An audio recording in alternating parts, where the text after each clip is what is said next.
জয় রাম, জয় গোবিন্দ। দয়াল গুরুচরণে রইল শতকোটি প্রণাম। প্রণাম রইল প্রিয় ভক্তবৃন্দের প্রতি। শ্রী শ্রী ঠাকুর বলিলেন, কাল আপনার বাড়ি যাইব। দেবেন বলিলেন, ওটা আমার বাড়ি নয়, আপনার বাড়ি। জয় গুরু, জয় রাম। শুভ সকাল সবাইকে। জয় রাম, জয় গোবিন্দ। শ্রী শ্রী কৌবিল্যনাথ ইউটিউব চ্যানেলে সবাইকে স্বাগত।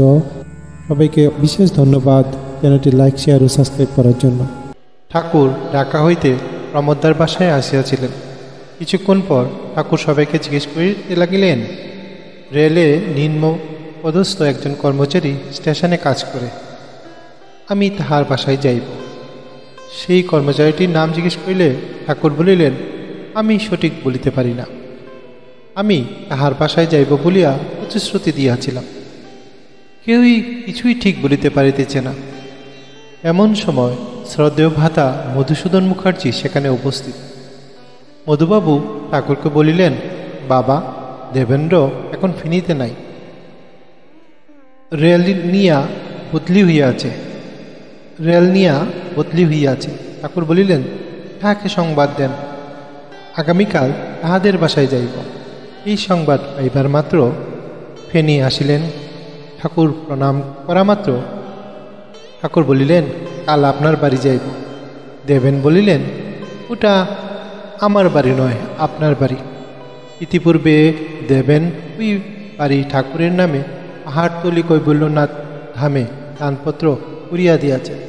দেবেন আসার সময় চরণামৃত লইবার জন্য একটি কলসি লইয়া আসিয়াছিলেন। জল ভরা কলসিটি ঠাকুরের শ্রীচরণের বিদ্যাঙ্গুলি স্পর্শ করাইয়া আনলেন। ঠাকুর হাসিয়া বলিলেন, আমার পা দুখানা পুকুরের জলে ভিজাইয়া রাখেন, যত ইচ্ছা ঝর্ণামৃত লইতে পারিবেন। পরের দিন প্রায় সকাল 8টার ট্রেনে ঠাকুরকে লইয়া প্রমোদদা, তুলসীভাই সহ 8-10 জন ভক্ত বেলানিয়া অভিমুখে রওনা হইলেন। প্রায় 10টার সময় ট্রেনটি বেলনিয়া পৌঁছেলে ঠাকুর গাড়ি হইতে অবতরণ করিলে দেবেন ভাই তাহাকে বাড়ি লইয়া গেলেন। চারিদিকে লোকের লোকারণ্য। দেবেন্দ্রের ঘরের পশ্চিম পাশে বিছানায় ঠাকুর বসলেন। ঘরের পূর্ব পাশে একটি সিংহাসনে শ্রী শ্রী কৈবল্যনাথের একটি চিত্রপট বসানো আছে। ঠাকুর বিছানায় বসার পর দেখা গেল দেবেন মুহ সে চিত্রপটের সম্মুখে প্রণাম করিতে লাগিলেন। কাতর হইয়া কি যেন প্রার্থনা করিতেছেন। তাহার এই ভাব দেখিয়া মনে হইল যেন রক্ত মাংসের ঠাকুরের সহিত তাহার কোনো সম্পর্ক নাই। যাহা কিছু আবেদন নিবেদন সবই চিত্রপটের কাছে।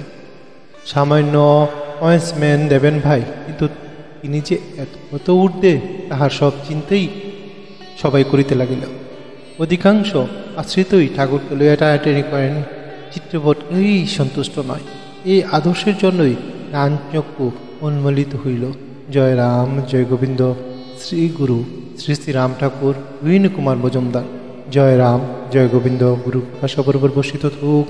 গুরু ভ্রাতা, গুরু ভগিনী এবং সবাই খুব ভালো থাকবেন। পরবর্তী ভিডিওতে আবার দেখা হবে। জয় রাম, জয় গোবিন্দ। ধন্যবাদ সবাইকে। জয় রাম, জয় গোবিন্দ। ভিডিওটি দেখার জন্য সবাইকে অসংখ্য ধন্যবাদ। দয়া করিয়া